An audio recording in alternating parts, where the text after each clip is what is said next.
Hello నమస్తే, welcome to reality check. ఆంధ్రప్రదేశ్లో తాజా రాజకీయ పరిణామాలు, కూటమి 100 రోజుల పాలన, దేశంలో మోదీ మూడోసారి అధికారంలోకి వచ్చిన తర్వాత 100 రోజుల పాలన ఎలా ఉంది అనే అంశాలపైన మనతో మాట్లాడడానికి కాంగ్రెస్ పార్టీ ముఖ్య నేత, మాజీ మంత్రి, పిసిసి మాజీ అధ్యక్షులు శైలజనాథ్ గారు మనతో పాటు లైవ్లో జాయిన్ అవుతున్నారు. సార్ నమస్తే, వెల్కమ్ టు ఇహా.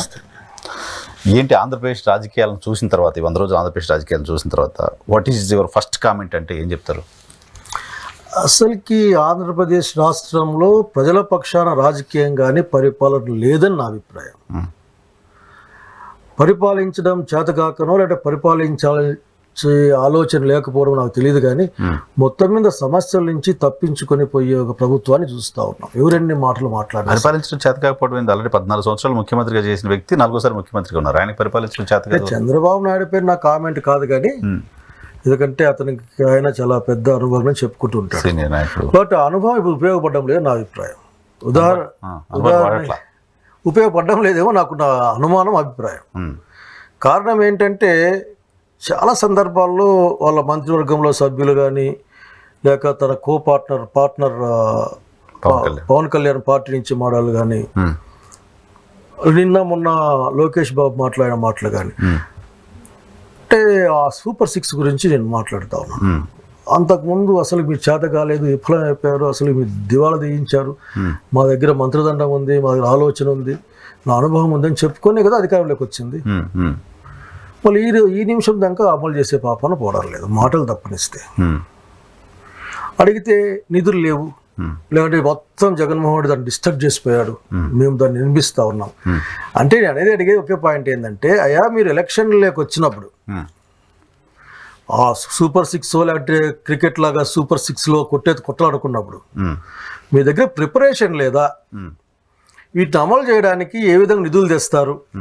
అలాగే పరిపాలనని గాడిలో పెట్టడానికి మీ ప్రణాళిక ఏంది? ఇవంతా మీ దగ్గర ఉంటుంది కదా. అవి లేకుండానే ఊరికే గాలికి మాటలు ఇచ్చారా జనాన్ని? ఎలక్షన్ల ముందు ఊరికే ఎన్నికల వాగ్దానాలు, శుష్క వాగ్దానాలు చెప్పేదానికోసం కాదు కదా. అంతకుముందే దీనికింత ఇంత ఆదాయం వస్తుంది, మన అనుభవం ఎక్కువ కదా. కాబట్టి అనుభవంలో ఉంటా అనుకున్నా ఆయన. అనుభవం లేకుండా ఊరికే దానిపైన మాట్లాడుతుంటే ఇంకేమనుకోవాలి నేను? వీళ్ళ దగ్గర ఏంది లేదు, మాటలు తప్ప. అనుభవం ఇప్పుడు పనికి రాలేదేమో అనిపిస్తా ఉంది నాకు. కానీ అప్పులు చేసే పరిస్థితి కూడా లేకుండా పోయారు. అప్పులు కూడా ఎవరు ఇవ్వడానికి ముందుకు రావట్లేదు, జగన్మోహన్ రెడ్డి చేసిన కార్యక్రమాల వల్ల అంటున్నాడు. అసలు అప్పుల గురించి మాట్లాడాల్సి వస్తే చంద్రబాబు నాయుడు గారి చరిత్ర ట్రాక్ చాలా ఎక్కువ ఉంటుంది. ఈ 3 నెలల్లో 50-60 వేల కోట్లు అప్పులు చేసినారని వినికిడి. 52,000 చేశారని దాని పేపర్ ఉంది కదా. నేను పేపర్ చూడలే కానీ వినికిడి అంటారు. అవి 50,000 కోట్లు. మరి అప్పులు పుట్టకపోతే 50,000 కోట్లు ఎవరు దానం ఇస్తారేంటి? అప్పులు చంద్రబాబు నాయుడు గారికో జగన్మోహన్ రెడ్డి గారికి ఎవరు? ఈ రాష్ట్రానికి ఇస్తారు, ఈ రాష్ట్ర వ్యవస్థకి ఇస్తారు. కాబట్టి అప్పులు పుడుతున్నాయి కదా. మరి నువ్వు లెక్క చెప్పాలి కదా. ఉదాహరణకి ఈ రోజున మీరు గ్యాస్ సిలిండర్లు ఇవ్వాలనుకున్నారు, ప్రకటించాలి. నేను రేవంత్ రెడ్డి మెచ్చుకుంటాను కొన్ని విషయాలు. వస్తేనే కష్టమో నష్టమో ఎంతో కొంత ఆఖరికి బస్సులు ఫ్రీ అని, ఆ తర్వాత మొన్న వరకు రుణమాఫీ అని చేసే ప్రయత్నం చేశారు. మరి నీ దగ్గర అటువంటివి ఏమీ లేవు. మమ్మల్ని అర్థం చేసుకోండి. ఏంది అర్థం చేసుకుంది? మీరు అర్థం చేసుకున్నారా లేదా? కనుక ఎలక్షన్ల ముందు మాట్లాడిన మాటలు కేవలం శుష్క వాగ్దానాలా కాదా? ఎందుకు పెన్షన్లు ఇస్తున్నారు కదా, నెక్స్ట్ మంత్ నుంచి 4,000 రూపాయలు పెన్షన్లు పెంచిస్తున్నారు కదా. ఒకటి అమలైనట్టు కాదు. మీరు దాన్ని నేను విన్నాను. ఆఖరికి పెన్షన్లు ఇస్తా ఉన్నాం. అయా నువ్వు చెప్పింది 6 ఇస్తాను, ఆ మహిళలకు అది ఇస్తాను, ఇది ఇస్తాను, అమ్మఒడి ఇస్తాను, 1,500 చాలా మోసం, 15,000 అని అదొకటి మాట్లాడారు కదా. చంద్రబాబు నాయుడు అనేవాడు మాట్లాడేటప్పుడు ప్రతిసారి కూడా జగన్మోహన్ అనేవాడు డిస్ట్రాక్ట్ చేశాడు అనేది మాట్లాడింది. సో ఈ రాష్ట్రం ఏం కొత్తగా పుట్టుకురాలే కదా. దీన్ని చంద్రబాబు నాయుడు గారు చాలా ఏళ్ళుగా తెలుసు, అట్లాగే జగన్మోహన్ రెడ్డి గారికి కూడా చాలా ఏళ్ళుగా తెలుసు. మరి ప్రభుత్వాలు ఇదే ఆఫీసర్లే కదా ఉన్నది, అప్పుడు కానీ ఇప్పుడు కానీ ఎప్పుడైనా సరే. మరి ఎట్లా మాట్లాడుతావు నువ్వు? నేను అవును నాకు అర్థం కాలే. ఒక పెద్ద మనిషి మన అంటా ఉన్నాడు, మేము 5 ఏళ్ళకు వాగ్దానాలు ఇచ్చాం, 5 ఏళ్ళు అంటే బహుశా నెల ముందు అమలు చేస్తామో చెప్పొచ్చు, నాకు తెలియదు. ఆఖరికి అట్లా కాదు, మాట చెప్పినాక మాట మీద ఉండాలి. కాదు మీరు ప్రభుత్వం ఎలా ఫంక్షన్ అవుతుందో తెలుసు, మంత్రిగా పనిచేశారు, సీనియర్ పొలిటీషియన్గా ఉన్నారు మీరు. ఆల్ ఆఫ్ సడన్ ఇప్పుడు 6 హామీలు అమలు చేయాలంటే ప్రభుత్వానికి అంత క్వశ్చన్ కూడా ఉండాలి కదా. ఒకసారి చేసే పరిస్థితి ఉండాలి కదా. ఎక్కడి నుంచి వస్తుంది? 10 లక్షల కోట్లు అప్పు చేసిన రాష్ట్రంలో మళ్ళీ అప్పులు అన్ని లక్షల కోట్లు ఎక్కడ తీసుకొచ్చేస్తారు? వీళ్ళు అంటే అప్పులు చేయకుండా మేము అప్పులే చెయ్యం. ప్రభుత్వం యొక్క పని ఆదాయాన్ని పెంచుకోవడం. అదే పెంచుతారని చెప్పారు. అది కూడా ప్రజలకు ఇబ్బంది లేకుండా సంపద సృష్టి అనే మాట మాట్లాడతారు, సంపద సృష్టిస్తామని చెప్పారుగా అని మాట్లాడతారు. వారికి పంచి పదం పెట్టుకొని. అంతకుముందు ఎప్పుడు మేము అధికారంలోకి వచ్చిన కొత్తలు గుర్తెచ్చుకుంటా ఉన్నా, అప్పటికి ఉన్న ఆస్తులు అప్పుల రేషియోలో అసలు అప్పులు ఎక్కువ ఉండి ఆస్తులు తక్కువ ఉండేది. మరి 10 ఏళ్ళ తర్వాత రోషయ్య గారు దిగిపోయిన తర్వాత ఆస్తులు ఎక్కువ అప్పులు తక్కువ పెట్టాం. అంటే that is the efficiency of the governance, అంతే, అంతకంటే ఇంకేం లేదు. కాంగ్రెస్ 10 years decade అంటే కనుక ఆ రోజు మేము ధైర్యంగా చెప్పగలం, మేము దిగే నాటికి అప్పులు ఆస్తుల కంటే తక్కువ ఉన్నాయి. మేము తీసుకున్న రోజున ఆస్తుల కంటే అప్పులు ఎక్కువ ఉన్నాయి. అప్పుడు మేము అసలు ప్రతిపక్షంలో ఉన్నప్పుడు కూడా రోషయ్య గారు కరెంట్ ఎలక్షన్ డిపార్ట్మెంట్ మాకు ఇయ్యండి, మేము నడిపించి చూపిస్తాం అని చెప్పిన పరిస్థితి. సో ఏమంటాయంటే, మీరు ఈ రోజున చేస్తున్న పరిపాలన మీరు మాట్లాడితే అది వచ్చిపోయి ఇది వచ్చిపోయి అని మాట్లాడుతూ ఉంటారు. అవన్నీ కూడా కరెక్టే. ఉదాహరణకి మొన్న వరద వచ్చింది, రాత్రి పగళ్ళు నడుపు తిరిగి పనిచేశారు, నో ప్రాబ్లం. నిజంగా వాళ్ళ ఆ వయసులో ఆయన పనిచేసి దాన్ని నేను అప్రిషియేట్ చేస్తా ఉన్నాను. కానీ తన ప్రభుత్వం ఇక్కడ ఇప్పుడు జరిగే మీటింగ్లు ఎన్డీఏ శాసనసభ పక్షాలు, ఈ ఎన్డీఏనే ఢిల్లీలో ఉంది. మళ్ళీ మీ ప్రభుత్వం ఢిల్లీలో ఉన్నప్పుడు, మీ సపోర్ట్ కాదు, మీ ప్రభుత్వం ఢిల్లీలో ఉన్నప్పుడు ఒక 10,000 కోట్లు 20,000 కోట్లు తెచ్చేసేయాలా? కనీసం మంచినీళ్ళు ఇవ్వలేదు. నరేంద్ర మోడీ గారు మంచినీళ్ళు ఇచ్చిండొచ్చు, ఎందుకంటే నీళ్ళు ఇచ్చి అలవాటు ఉంది కాబట్టి. అవి కూడా ఇవ్వలేదు. కాబట్టి చంద్రబాబు నాయుడు గారి అనుభవం అన్నది పరిపాలనకు ఉపయోగపడడం లేదని నాకు. సో మీ అబ్జర్వేషన్ ప్రకారం ఈ 6 guarantees అనేది ఓట్ల కోసం ఇచ్చిన హామీలుగానే చూడాలా? అట్లే అనిపిస్తుంది నాకు. ఇవ్వాలి కదా, బస్సులు ఆర్టీసీ బస్సులు ఉన్నాయి, ఇచ్చేయాలా, ఇండ్లు కట్టించేసేయాలా. తెలంగాణలో అయితే 3rd day ఇంప్లిమెంట్ అయ్యింది ఆర్టీసీ బస్సులు. ఆ తర్వాత నేను మా ఫ్రెండ్ బట్టి ఉన్నాడు, బట్టితో మాట్లాడి ఏమైనా సరే మేము రుణమాఫీ చేస్తామని, అంటే మాకున్న క్లోజ్నెస్తో రుణమాఫీ చేస్తాం ఎంత కష్టమైనా. వాళ్ళు కూడా అప్పుల గురించే మాట్లాడుకునే, జస్ట్ ఓన్లీ చెవుల్లో పడ్డం మాట తప్ప నేనేం విన్నా నేను అక్కడికి ఇక్కడ అప్పులు ఉన్నాయని. సో అప్పులు ఉన్నాయి, కష్టాలు ఉన్నాయి, పనులు చేయాలి కదా. వాళ్ళు మాట ఇచ్చే ముందు కదా రావాల్సిన నోట్లో నుంచి, మేము ఇవ్వలేం, వచ్చే సంవత్సరం ఇస్తాం అప్పుడు చెప్పాల్సింది. 1వ హామీ 1వ సంవత్సరం, 2వ హామీ 2వ సంవత్సరం, ఇట్లా చెప్పింటే ఎవరు అడిగే వాళ్ళు కూడా ఉండరు కదా. బట్ 100 రోజుల్లోనే చేస్తామని చెప్పారు కదా. చూపించండి సాక్ష్యాలు అంటారు వాళ్ళు. ఇప్పుడు ఇంటికి సాక్ష్యాలు ఎక్కడ పోయేది? సాక్ష్యాలు జనాలకు తెలుసు కదా, జనాల నోటీస్లో పేపర్ ఉందా అంటే నరేంద్ర మోడీ గారు చెప్పినట్లు తిరుపతిలో ప్రత్యేక తరగతి హోదా 10 ఏళ్ళు ఇస్తారని చెప్పే నరేంద్ర మోడీ గారు చప్పట్లు కొట్టిన చంద్రబాబు నాయుడు గారు మాకు సాక్ష్యాలు ఉన్నాయి చూపిస్తారంటే పేపర్ చూసేది ఈరోజు ఎక్స్పీరియన్స్ చేశారు బహిరంగ సభలో మాట్లాడి కదా. అవి బహిరంగ సభ కాబట్టి అంతే అంటే ఎట్లా? అంటే బహిరంగ సభకు ఒక భాష, అసెంబ్లీలో ఇంకో భాష, పెట్టావా అనేది ఇంకో భాష, ఇవన్నీ ఎట్లా ఇన్ని భాషలు ఎట్లా ఉంటాయి? సరే, ఇప్పుడు ఆంధ్రప్రదేశ్ సంబంధించి most trending issue, most sensational issue, ఆంధ్రప్రదేశ్లో తిరుమలలో లడ్డూ కల్తీ జరిగింది అనే ఇష్యూ. మీ అబ్జర్వేషన్ ఏంటి? జరుగుతున్న పరిణామాలను చూసిన తర్వాత కల్తీ జరగడానికి సంబంధించిన పాసిబిలిటీ ఉందా, జరిగిందా? నిన్న చంద్రబాబు నాయుడు గారు చెప్పడం ఘీ అయితే వాడారు, లడ్డూలో వాడారో దేంట్లో వాడారో తెలియదు అని మళ్ళీ నేను మాట్లాడారు ఆయన. సో ఇవన్నిటిని ఎలా చూడాలి? ఫస్ట్ రోజు నుంచి చూస్తూ ఉన్నాం. అసలుకి లడ్డూలో కల్తీ నాకు అర్థం కాదు ఏంటంటే, చివరికి రాష్ట్ర ప్రభుత్వానికి కూడా కమిటీ వేసేంతవరకు అధికారం ఉంటుంది దాంట్లో. దేవాదాయ శాఖ మంత్రికి కూడా అంత కొద్దిగా తప్పనిస్తే పెద్ద ఎత్తున దాంట్లో వేలు పెట్టే అవకాశం లేదు అక్కడ నాకు తెలిసి. ఈ మధ్య మారేదని తెలియదు కానీ వాస్తవానికి అది ఒక్కసారి దాంట్లో పోయినాక ఈఓ జేఈఓ అందరూ ఆఖరి వాళ్ళే రాజుల్లో వ్యవహరిస్తూ ఉంటారు అక్కడ ఆఖరికి. అటువంటప్పుడు అక్కడ సభ్యులు హిందువులు, పనిచేసే వాళ్ళు హిందువులు, తయారు చేసే వాళ్ళు హిందువులు. మరి అంటే సర్టిఫైడ్ నెయ్యి మనలోకి వచ్చినప్పుడు సర్టిఫికెట్ ఇచ్చినవాడు తప్పించినాడా? ఎవరు సర్టిఫికెట్ తప్పించారు? వాళ్ళు తిరుపతిలో లడ్డు కానీ అన్ని విషయాలు చెక్ చేస్తారు. చెక్ చేస్తారు. చెక్ చేసేటప్పుడు ఆ మాత్రం అర్థం కాదా? తెస్తే నాణ్యత లోపం ఉంటే వెనక్కి పంపిస్తారు. అలా వెనక్కి పంపించింది ఇప్పుడు టెస్ట్ చేసింది, వెనక్కి పంపిస్తారు. వాటి ముందుకు పంపరు కదా. ఏదైనా కంపెనీ తక్కువ నాణ్యతతో ఇస్తే దాన్ని వేస్తాము, డబ్బులు ఇంపోవా నీకు అంటాము, లేదంటే బ్లాక్ లిస్ట్లో పెడతాము. ఎప్పుడు కూడా తిరుపతి తిరుమల దేవస్థానంలో ఏ అమ్మడానికి వీలే లేదని చెప్తాం. అటువంటి ప్రక్రియ ఏంటో చెప్పాలి కదా మనకి. ఊరకనే ఒక పొలిటికల్ మీటింగ్లో, పార్టీ మీటింగ్లో మాట్లాడడం, అక్కడి నుంచి దాన్ని ఇంకొక ఆయన దాన్ని తలకెత్తుకోవడం, అర్థం కలిపినారు లేదు తెలియదు. నిన్న ఇంత రిపోర్ట్ చూశాను, నిన్న మా అబ్బాయి చూపించారు నాకు. చూస్తే దాంట్లో ఉండొచ్చు, జరగచ్చు, అజంప్షన్, అంతే, పాసిబిలిటీ ఉందేమో. దాంట్లో పామాయిల్ కూడా ఉండొచ్చు, దాంట్లో ఉంది. అవును. పామాయిల్ ఈ రోజున జన్ సంబంధమా లేక వృక్ష సంబంధమా దాన్ని ఎక్కడ తెలిసింది నేను ఆఖరికి. సో సిస్టమ్ ఉంది, సిస్టంలో పని చేస్తూ ఉంది. ఆ సిస్టమ్ ఫెయిల్యూర్ అయితే ఆ సిస్టమ్ ఫెయిల్యూర్ కారణం ఎవరో చూసుకోవాలి. అది కాకుండా దాని వెంటనే పొలిటికల్గా మార్చేసి మతాలని దాంట్లో తీసుకొచ్చి కడపలకి చెప్తే ఎట్లా తిరుపతి గురించి ఉనికి చేస్తారు కడపళ్ళు, చిత్తూరుళ్ళు. వాళ్ళు ఏ మతంలో ఉన్నా ఉనుకుతారు అట్లా ఆఖరికి. ఆ దేవుని దగ్గర గురించి మాట్లాడాలంటే ఎందుకు వదిలేయమని చెప్తారు. సరే ఏదైనా సరే కరెక్ట్గా అర్థాత్ ముందుకు రావడం, పొలిటికల్గా మాట్లాడి దాన్ని టర్న్ తీయడం, ఒక పోలరైజేషన్ కోసం, ఒక అన్హెల్తీ పోలరైజేషన్ కోసం డిప్యూటీ సీఎం గారు ప్రయత్నం చేయడం. అవునా? అంతే కదా. ఎందుకు ఆయన హిందూ వేరే మతాల వాళ్ళకి జరిగితే నష్టం మాట్లాడతారు, హిందువులు జరిగితే మాట్లాడొద్దా, బయటకు రావద్దా అంటున్నారు. అప్పుడు అందులో హిందువుల గురించి ఆయన వకాలతో పుచ్చుకోవాలి. పుచ్చుకునే మాట్లాడుతున్నారు కదా అందరు హిందువులు. నేను అట్లా అనుకోవడం లేదు, నేను అట్లా అనుకోవడం లేదు. ఆయన బెదిరిస్తూ ఉన్నాడు ఆఖరికి. బెదిరిస్తున్నాడు ఎట్లా అంటే నాకు నిజంగా నవ్వు వచ్చింది, ఆశ్చర్యం వేసింది. ఫస్ట్ ఆశ్చర్యం వేసింది, మళ్ళీ నవ్వు వచ్చింది, వాళ్ళ కోపం వచ్చింది. ఇట్లా ఈ సీక్వెన్స్ వచ్చింది. నాకేంటంటే మాట్లాడితే అనుకూలంగా మాట్లాడండి. ఎవరు ఎగ్జామ్స్, సినిమాలు ఎగ్జామ్షన్ ఏం లేదు. లేదంటే ఊరికే ఉండండి.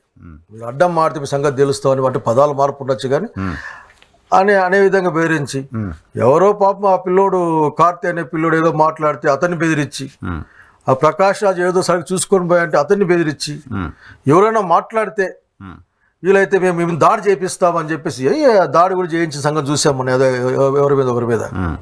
సో ఏంటి, వాట్ ఈస్ దిస్? అక్కడ ఏదో ఉంటే మాట్లాడదాం. అన్ని మతాలు జరిగితే ఎందుకు, అన్ని మతాలు జరిగితే ఎగేసుకుపోయిన సంగతి నాకు చెప్పండి, ఎవడన్నా కానీ చెప్పండి. ఎందుకు ఈ చంద్రబాబు నాయుడు గారు, జగన్మోహన్ రెడ్డి గారు, పవన్ కళ్యాణ్ గారు మణిపూర్లో అంత విధ్వంసం జరుగుతూ ఉంటే ఇప్పటికి కూడా తెక్కుంటే ఒక మాట మాట్లాడారా? ఒక్కరు మాట్లాడాల, మళ్ళీ ఒక్కరు మాట్లాడాల, ఒక్కరైనా 3 పార్టీలు మాట్లాడలేదు కదా. మరి ఏం మాట్లాడతారు వీళ్ళు, ఎవరి గురించి మాట్లాడతారు? అంటే వీళ్ళకి ఏదో లోపలి ఒక ఇన్స్ట్రక్షన్ వచ్చింది. బహుశా అనుకుంటున్నా అంటే ఇతని మధ్య జనసేన పార్టీని బీజేపీ పార్టీగా మార్చేశాడు, వాళ్ళ ఇన్స్ట్రక్షన్స్తో చేస్తున్నారని. లేకపోతే ఏంటిది, దా కూర్చొని ఇలా కల్చర్ ఎక్కడ జరిగింది తేల్చే బాధ్యతలో, తేల్చే పొజిషన్లో ప్రభుత్వంలో ఆయన ఉన్నారు కదా. తెలుసుకో, కూర్చో, ఎవరొద్దన్నారు. ఒకవేళ ఎవరైనా సరే తక్కువ నాన్న దగ్గర నెయ్యి నిలవలు పంపించినా ప్రూవ్ అయితే ఏమి చర్య ఉంటే ఆ చర్య తీసుకో, ఎవరొద్దన్నారు. నేను నిజంగా నేను బాధపడ్డా. ఏదబ్బా తిరుపతిలో అంటే మేము పిల్ల ఉంటే దేవుని దగ్గర పోయేవాళ్ళం కదా, ఏందబ్బా అనుకున్నాం, బాధపడ్డాం. కానీ దాన్ని ఇంకోటి ఇక్కడ ఇంకోటి చెప్పాలనుకున్నాం. దేవుని ఇష్యూని ఆ విధంగా టర్న్ చేస్తారు, పొలిటికల్ గా దాన్ని టర్న్ చేసుకోవడం రాంగ్. దేవుని రాజకీయాలు లాగుతారు. బట్ ఈయన జగన్మోహన్ రెడ్డి గారికి కూడా హిందువుల పైన గౌరవం లేదు, నమ్మకం లేదు. డిక్లరేషన్ ఇచ్చి దర్శనానికి వెళ్ళడానికి వచ్చిన ఇబ్బంది ఏంటి? బీయింగ్ ఏ క్రిస్టియన్ ఆయన డిక్లరేషన్ ఇవ్వచ్చు కదా, ఎందుకు ఇవ్వని అంటున్నారు అనే ఒక ప్రశ్న. దాంట్లో ఒకటి ఇవ్వద్దు, ఇవ్వకూడదని నా అభిప్రాయం ఏం లేదు. ఇప్పటికి 10 సార్లు 14 సార్లు పోయినట్లు ఆయన పిల్లల నుంచి పోయింటాడు. మరి ఆ 14 సార్లు తీసుకొని ఆఫీసర్లను ఏమైనా చర్య ఉంటుందా? చంద్రబాబు నాయుడు గవర్నమెంట్లో కూడా పోయి ఉంటాడు, ప్రతిపక్ష నేతగా పోయి ఉంటాడు. అప్పుడు ఏమన్నా మరి ఎట్లా? కనుక ఇవన్నీ కూడా దేవుని అంత దూరం లాగకూడదు. ఇప్పుడు ఉదాహరణకి మనం వెళ్తాం, మనం చర్చికి వెళ్తాం, మసీదుకి వెళ్తాం, మనం సంతకాలు పెట్టిపోతున్నామా? ఏమన్నా పోతాం, కూర్చుంటాం, ఆమెనంటే ఆమెను అంటాం, మనం ఇట్లా అంటాం, ఆమెను కూడా ఇట్లే అంటాం, మనకి వాళ్ళ బాగా తెలియదు, ఇంకోటి చేస్తాం. అంటే అది పక్క మతాన్ని గౌరవించడం. అది అట్లాగే దేవుడు అనే ఒక విశ్వాసం పట్ల నమ్మకాన్ని, భయాన్ని కలిగి ఉండడం. అవి అతనికి ఉన్నాయా లేదా? పోతే అతను పోవద్దు, అసలు రావద్దు. ఏంటిది ఇది?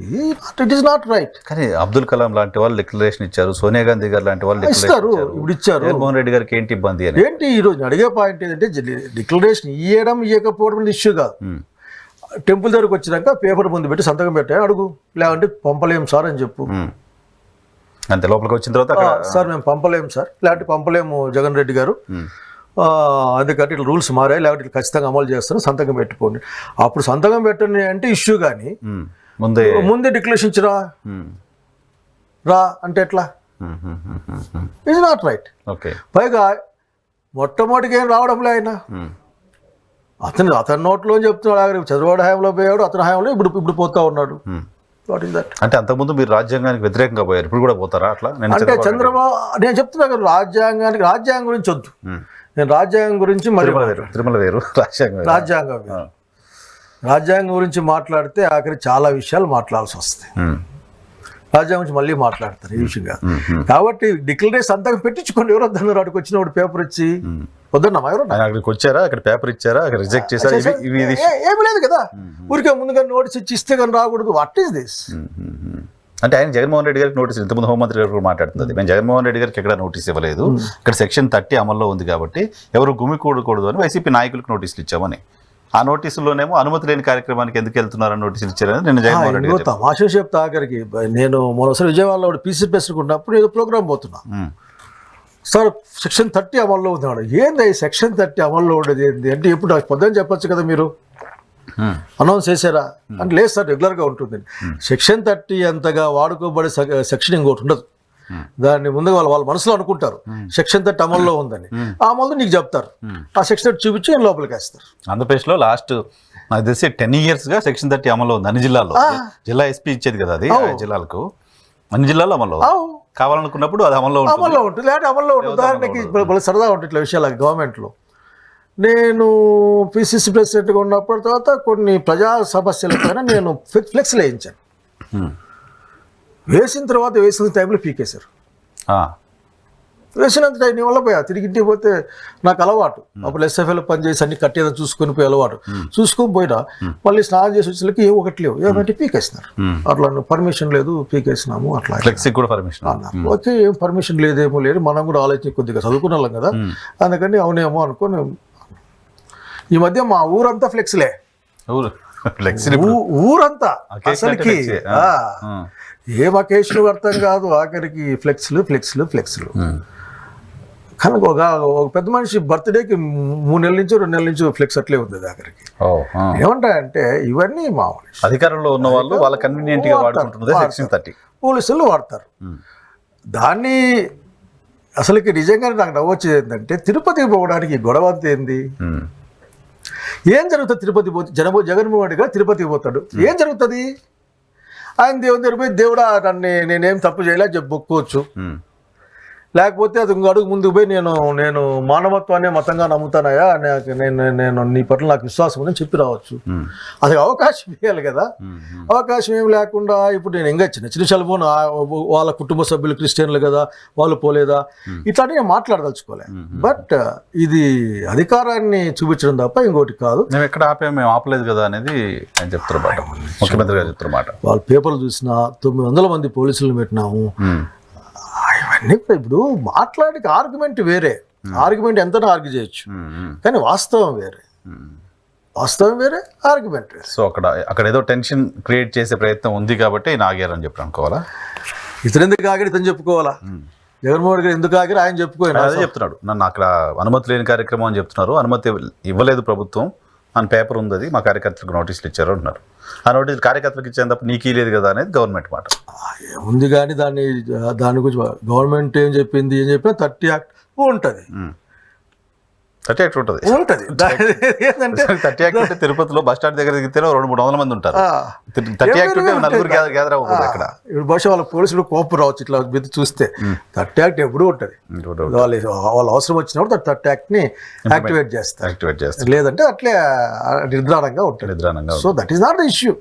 సో లేని విషయాన్ని పొలిటికల్గా దీన్ని ఎమోషన్స్ క్రియేట్ చేసే ప్రయత్నం ఆంధ్రప్రదేశ్ ప్రజానికి దాన్ని తిరస్కరించారు. ఈ వారం గమనిస్తూ ఉన్నా, అది పట్టించుకోవడం లేదు. ఏంటిది గొడవ అనుకుంటా ఉన్నారు. అసలు దేవునికి ఏదైనా లోటు జరిగితే దాన్ని మనం ఎట్లు చేయాలి, కానీ ఇదంతా బయట పెట్టి మమ్మల్ని ఇబ్బంది పెడతారనే ఫీల్ కూడా జనంలో ఉంది మధ్యకాలం. కాబట్టి జగన్మోహన్ రెడ్డి గారు ఒకడే పోయిండొచ్చు, ఆయనకి సలహా అది ఏముంది, గుంపు లేకుంటే ఒకడే పోయి దండం పెట్టుకుని రావచ్చు. ఏం వాడేది ఇష్యూ, బయట నుంచి దండం పెట్టుకుని రావచ్చు. నిజంగా దండం పెట్టుకున్నట్లుంటే అంతే. కాబట్టి ప్రతి మాటకి అసలుకి అనంతపురం జిల్లాలో దాదాపు 50% పైన పంట వేయలే సార్. వర్షాలు లేక మొన్న వచ్చిన మాకు వర్షాలు రావు, మాకు ఏ దాతలు సాయం చేయరు. మేము నిరంతరం చచ్చిపోతూ ఉంటాం. ఆఖరికి మా రైతాంగం ఆత్మహత్యలు చేసుకుంటుంటారు మా వాళ్ళు, కానీ మాకే సాయం రాదు. ఆ చర్చ కూడా లేదు, ఉండదు. ఎందుకంటే రోజు చచ్చే వాళ్ళకి ఏముంటుంది, పాపం రోజు చచ్చిపోయేవాళ్ళం ఆఖరికి. సో దాని గురించి మాట్లాడేవాళ్ళు లేరు. ఈ ఇష్యూస్ అన్ని ఆఖరికి కులం ప్రాంతం ఇష్యూస్ అయిపోయినాయి. అసలుకి అనిమల్ జంతు సంబంధమైన అంటే నాకు ఒక ఫ్రెండ్ అడిగారు నన్ను. మీరు డాక్టరే, మీకు ఐడియా ఉంటుంది. నేను డాక్టర్ ఆఫ్ కోర్స్ చదువుకున్నాను, చాలా ఏం లేదు, 20 ఏళ్ళు లేదు దాదాపు. నన్ను ఒక సీరియస్గా నా ఫ్రెండ్ అడిగాడు, నాకు నా క్లాస్మేట్, మా వాట్సాప్ గుంపుల్లో ఉంది అది కూడా. వేసేసి పాలు, పెరుగు, వెన్న, నెయ్యి ఇవి జంతు సంబంధంగా తేల్చరా అని పెట్టాడు. వాళ్ళు భక్తులు కావద్దనుకో, ఒక చాలా భక్తుడు, పొద్దున మధ్యాహ్నం రాత్రి దేవుని మొక్కని బయటరాడు. వాళ్ళకి నాకే అంటే మా వాడికి మాకు మధ్యలో ఈ సిద్ధాంతం జరుగుతూ ఉంటుంది అప్పటి నుంచి కూడా, 20-40 ఏళ్ళ నుంచి జరుగుతుంది మా ఇద్దరికి. వాడు ఎప్పుడు డాక్టర్ ఎవరో ఇవి అర్థం కావడంలే, ఇవి జంతు సంబంధం కాదా, ఏది తేల్చాలి ఇప్పుడు అని అడిగాడు. అంతే కదా. అంటే నేనేమన్నా అంటే అది కాదురా, అట్లా అది కాదు, ప్రాణం అన్న. అంటే చెట్టుకు ప్రాణం లేదా? సో ఇది చర్చ చాలా దూరం పోద్ది. ఆ చర్చ వేరే. తిరుమల వెంకటేశ్వర స్వామికి ఒక సుగంధం ఉంటుంది, పురుగు పిల్లి తైలం తీసి పెడతారు. పురుగు పిల్లి తైలం అంటే ఏంటంటే మాట్లాడలేము. ఇంకా అనేక ఉన్నాయి, చాలా ప్రశ్నలు వేశారు మా వాళ్ళు ఈ చర్చలో.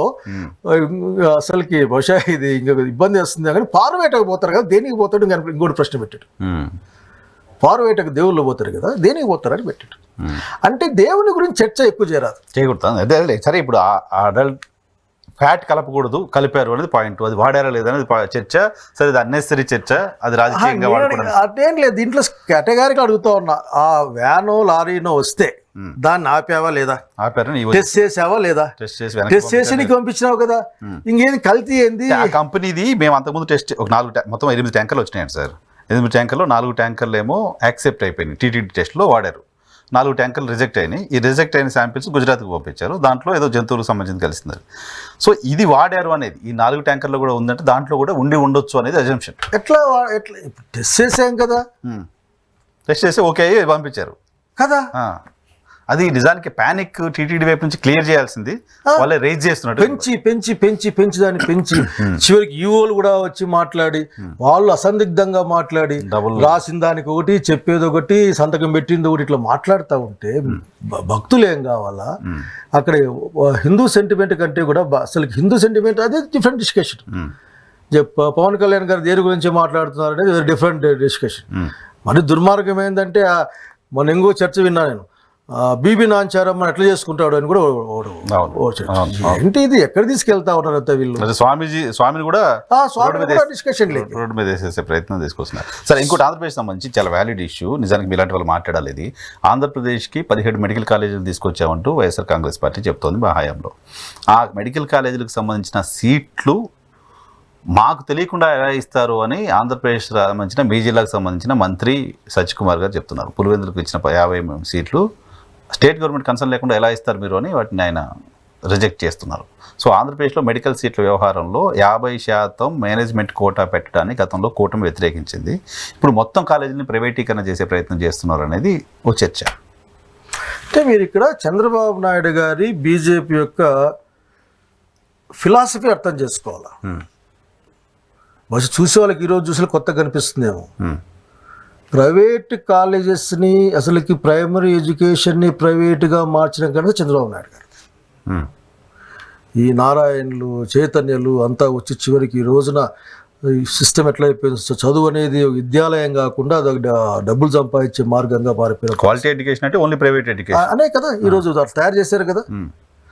అసలుకి ఎండి దాని వాటి బీఈడీలు, ఎండీలు చేసిన వాళ్ళు, ప్రొఫెసర్లు వీళ్ళందరూ చెప్పలేని చదువులు, వాళ్ళు బాగా చెప్పలేరు. అంత ఆ కామెంట్ నేను చేయను. అదే కదా ప్రైవేట్ స్కూల్స్లో వాళ్ళే ఉన్నారు కదా. ప్రైవేట్ స్కూల్లో ఉన్న వాళ్ళు వాళ్ళకి వచ్చి తక్కువ జీతాలతో ఏంటి ఇక్కడ సిస్టాన్ని కరెక్ట్ చేయాల్సింది పోయి సిస్టమ్ కరెక్ట్ చేయాలి. 30,000 పైన స్కూళ్ళు ఉంటాయి. అంటే ఉమ్మడి రాష్ట్రం గుర్తు లెక్క నాకు గుర్తుంది.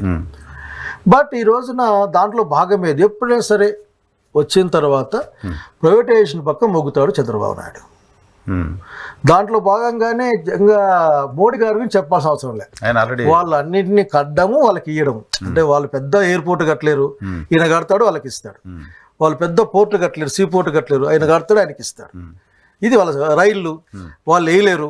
ఈ మనం వేసేది మన రైలు వాళ్ళకి. ఇప్పుడు అదాని రైళ్లు పోతున్నాయి చూసాను నాకు చాలా సార్లు. అంతకుముందు కట్టినవి కూడా అమ్మేస్తున్నాడు కదా, స్టీల్ ప్లాంట్ అయిపోయింది కదా. సో నేనేమంటానంటే దాంట్లో భాగంగానే ఇతను అసలు వీటన్నింటినీ పీపీపీ మెథడ్ కింద పంపించు అని చెప్పింది. పీపీపీ చెప్పి public private partnership. Public private partnership అంటే ఇతను పబ్లిక్ని ప్రైవేటైజ్ చేస్తే అనుకుంటా ఉంటాను. మొన్న వెళ్ళాను, పులివెందులకు వెళ్ళాను నేను. అద్భుతమైన బిల్డింగ్ ఉంది అక్కడ, ఈర్ష్యపడ్డా కూడా. అవునా? ఏంటబ్బా ఇంత పెద్ద బిల్డింగ్ కట్టిన పులివెందుల్లో, అసలుకి మా కర్నూలులో కట్టాలి కదా, పెరియాబ్ స్టూడెంట్ ఆఫ్ కర్నూలు, మా కట్టాలి కదా ఇది అనుకున్నాను నేను. సో మంచి కాలేజ్ బిల్డింగ్ అంతా ఉంది అక్కడ. అట్లాగే స్టాఫ్ నేను ఖచ్చితంగా చెప్పగలను, ఏ ప్రైవేట్ కాలేజీలో సఫిషియెంట్ స్టాఫ్ చూపించండి నాకు ఒకసారి, చూపించండి.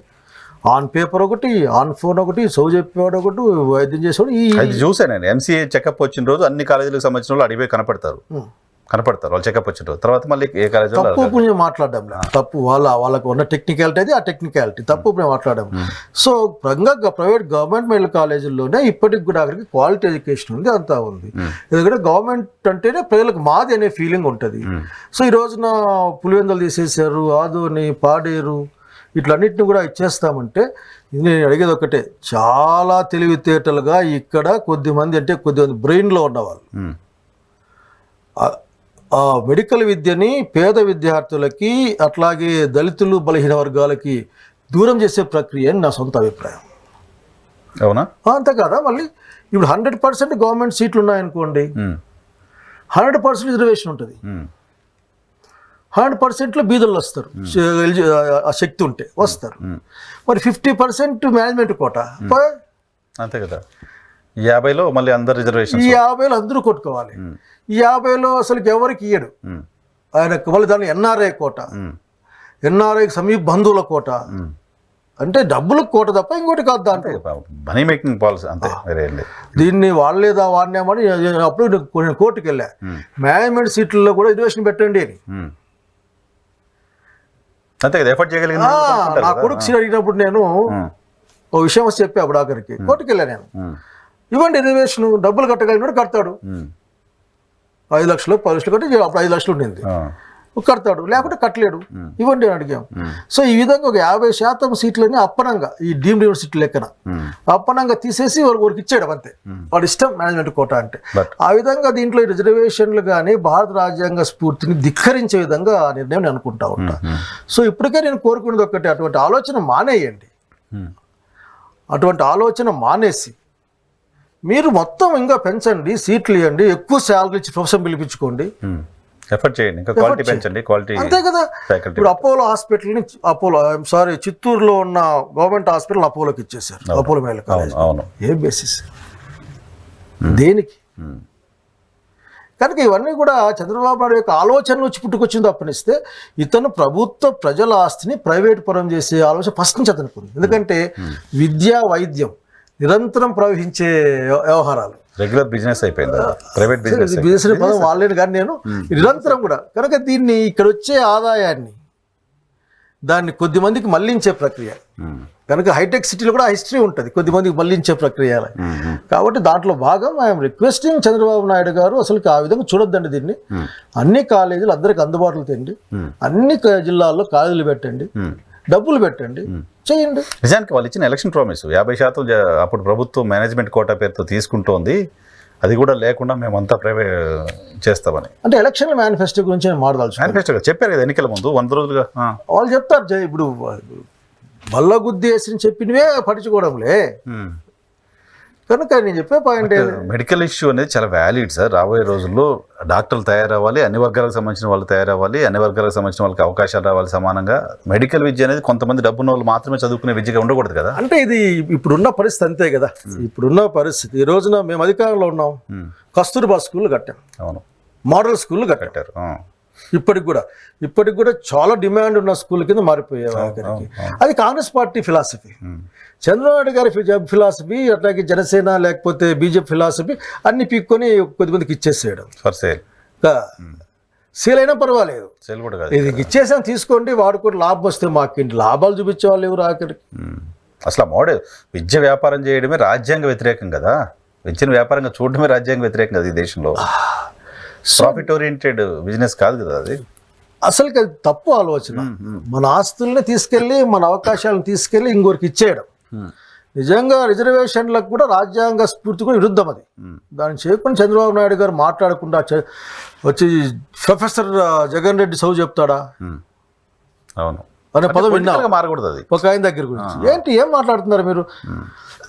అయ్యా మేము నష్టపోతున్నాం, సీట్లు మావి.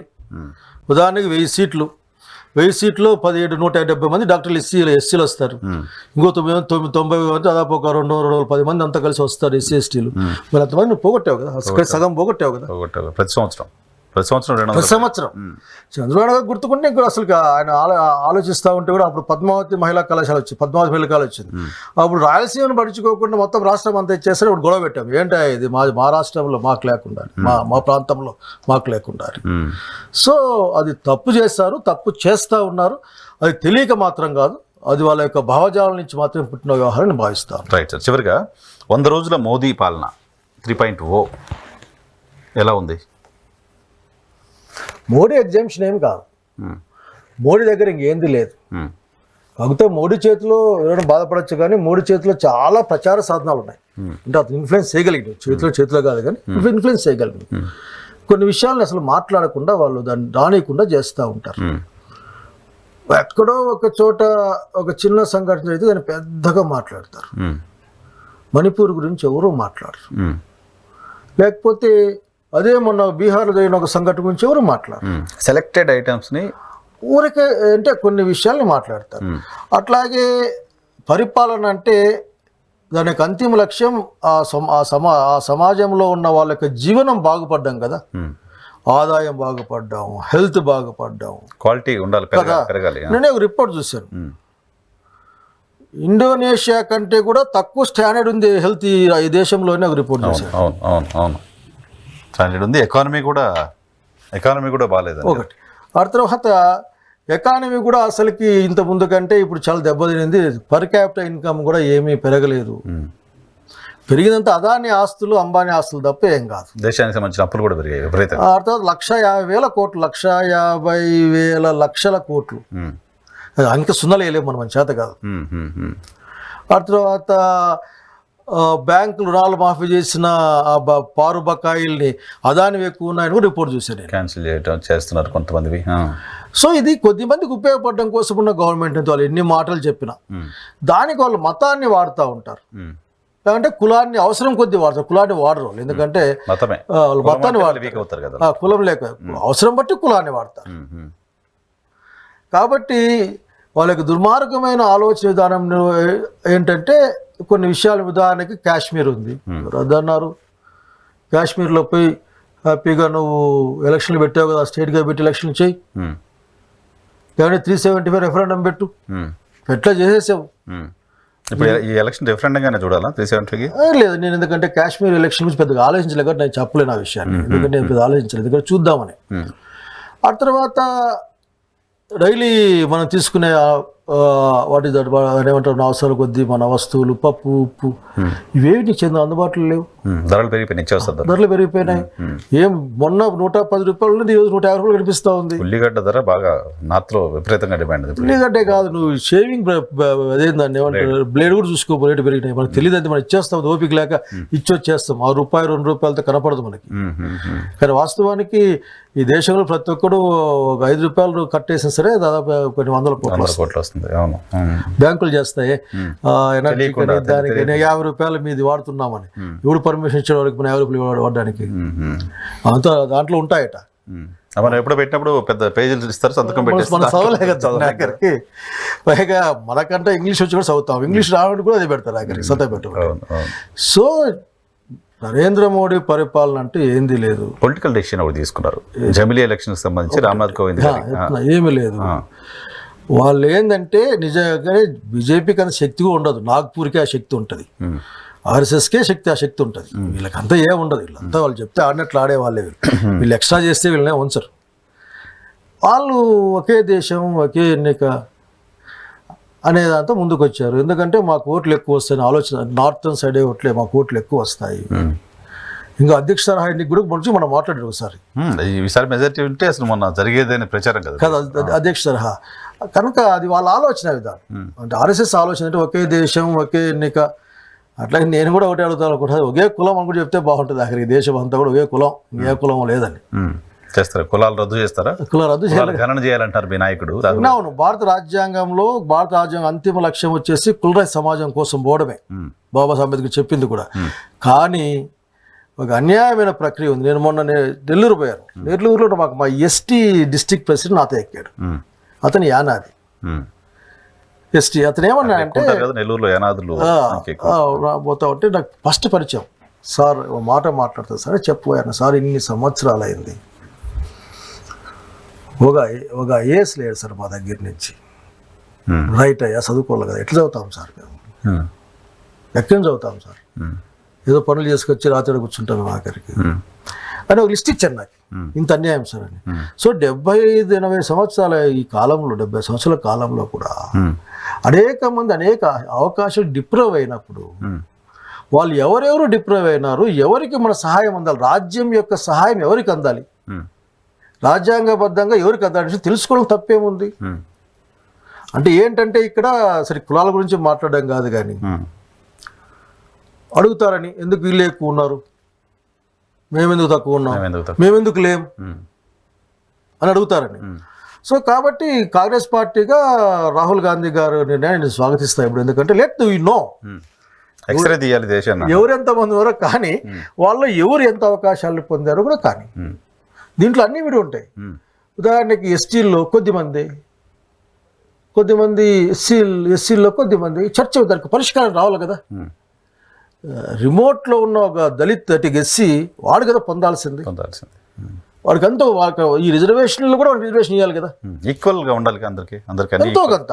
అసలు దశాబ్దాలుగా ఏం లేకుండా ఊరికే ఉన్నాము, మీరు ఉండండి మేము ఉంటాము అని అంటుంటే వినడానికి కూడా బాగుండదు, మాట్లాడడానికి కష్టమేమో కానీ వినడానికి కూడా బాగుండదు. సో కులగణన జరిగి తీరాల్సిందే, ఎవరెంతో తెలవాల్సిందే, ఎవరు ఎన్ని అవకాశాలు అందిపుచ్చుకుపోతున్నారో అర్థం కావాల్సిందే, ఎవరు షేర్ వాళ్ళకి వెళ్ళాల్సిందే. ఉదాహరణకి తమాష ఉంటుంది అంటే అప్పుడు కోట్ల పట్ల తగిన గౌరవంతోనే మాట్లాడుతూ ఉన్నాం. 50% కంటే ఎక్కువ అవకాశాలు లేకూడదు. ఏంటిది? దీంట్లో అన్యాయం కదా ఇది. అట్లా ఎలా పెడతావు 50 దాటొద్దు? దేనికని? What basis? దేనికని? సో నేను ఎప్పుడు ఆశ్చర్యపోతుంది, ఇటువంటి నిర్ణయాలు ఎట్లా వస్తాయి అబ్బా అని. ఇటువంటి నిర్ణయాలు ఎట్లా వస్తాయి? లేదు అని చెప్పు. మీరు ఫాలో అయ్యారో లేదు, దానికి లాటరల్ ఎంట్రీ అని ఒకటి తీసుకోవాలి. మళ్ళీ నితీష్ కుమార్ అడ్డ చెప్తూ ఆపేశారు దాన్ని. లాటరల్ ఎంట్రీ అదొక పెద్ద అన్యాయం. ఊరికనే వాళ్ళు అనుకుంటారు, వాళ్ళకి నోటిఫికేషన్ ఇచ్చామని కలగంటారు, మనం ఎవరు చూడని నోటిఫికేషన్ ఇస్తారు, మనకి ఎవరు అర్థం కాని ఇచ్చి దాంట్లో పెడతారు. సీనియర్ ఐఏఎస్ స్థాయిలో పెట్టేస్తారు. అందులో ఉన్న వాళ్ళు అనకూడదు, అందులో ఉన్న వాళ్ళు వేల ఏళ్ళలో చదువుకున్న వాళ్ళు, ఈ చదువులేని వాళ్ళు ఎప్పుడు అడిగి పోయే సమస్య లేదు. సో తెలవని దాంట్లో ఏదో ఉంటుందంట, ఒకటే పోస్ట్కి నోటిఫికేషన్ వేసినప్పుడు రిజర్వేషన్లు పాటించాల్సిన అవసరం లేదట. సో ఒకటే పోస్ట్ నోటిఫికేషన్ వేసి కావాల్సిన వాళ్ళు తీసుకుపోయి లెటర్ కాదు, అసలు 3 నోటిఫికేషన్లు ఇచ్చి ఎవరు రాకపోతే దాన్ని జనరల్ కోర్టులో కలిపేస్తారు, తెలిసట్లేదు నీకు. అట్లా బ్యాక్లాగ్ అట్లా కలకాలం బెటర్. వెనక్కి వెళ్ళదు, వాళ్ళ కోసం ఆగదు, అది ఆగదు. 3 సార్లు 4 సార్లు ఇస్తాడు, ఇంక no person eligible not coming అంటాడు, తీసి ఇచ్చేస్తాడు. అంటే ఈ లెక్క ప్రకారం ఈ దేశంలో ఉన్న ఎస్సీలు అంతా ఉద్యోగాలు ఉండాలి. ఏ వేళకి బ్యాక్లాగ్ అనే ప్రశ్నే రాకూడదు. బ్యాక్లాగ్ ఉందంటే ఉద్యోగాలు కూడా లేని అర్థం. 70 సంవత్సరాల తర్వాత కూడా ఇంకా బ్యాక్లాగ్ ఏంటి అంటే వాళ్ళని చదువుకునేలాగా అక్కడ దాకా తయారు చేయలేకపోతుంది, అంతే కదా. సో కులగణన చేయాలన్నది నాకు నా అభిప్రాయం. సో ఒకే దేశం ఒకే ఎలక్షన్ పెట్టి Congress party, sorry, it is not possible in India. India అనేది ఒక రాష్ట్రాల సమాఖ్య. ఇది రాజ్యాంగబద్ధంగా దీనికి కొన్ని హక్కులు ఉంటాయి. భారతదేశం అనేది కాంగ్రెస్ పార్టీ అధికారంలోకి వచ్చినాకనే ఈ పెద్ద భారతదేశం స్థాపించు. ఇండివిజువల్ గా ఉన్నాయి. ఇంతకుముందు భారత ఉపఖండం ఉందేమో, కానీ భారతదేశాన్ని తయారు చేసింది కాంగ్రెస్ పార్టీ. భారత హిందుస్థానీ రకరకాల పేర్లు ఉండొచ్చు, భరతవర్షం ఉండొచ్చు, భరత ఉపఖండమును భరతఖండం ఉండొచ్చు, కానీ భారతదేశం అనే ఒక దేశాన్ని తయారు చేసింది మాత్రం కాంగ్రెస్ పార్టీ. సో చూడాలి ఏం జరుగుతుందో. నెక్స్ట్ రాబోయే రోజుల్లో ఈ టర్మ్లో చాలా పెద్ద నిర్ణయాలు తీసుకుంటారని మోడీ చెప్పారు. ఆ పెద్ద నిర్ణయాలు ఏంటో, ఆ పెద్ద నిర్ణయాలు కాంగ్రెస్ పార్టీకి అవకాశాలు లేకుండా చేస్తాయా, అవకాశాలు ఇస్తాయా చూద్దాం. Thank you very much. కేటాయించినందుకు. ఇది శైలజ గారితో స్పెషల్ రియాలిటీ చెక్. రేపటి షోలో మళ్ళీ కలుద్దాం. చూస్తూనే ఉండండి.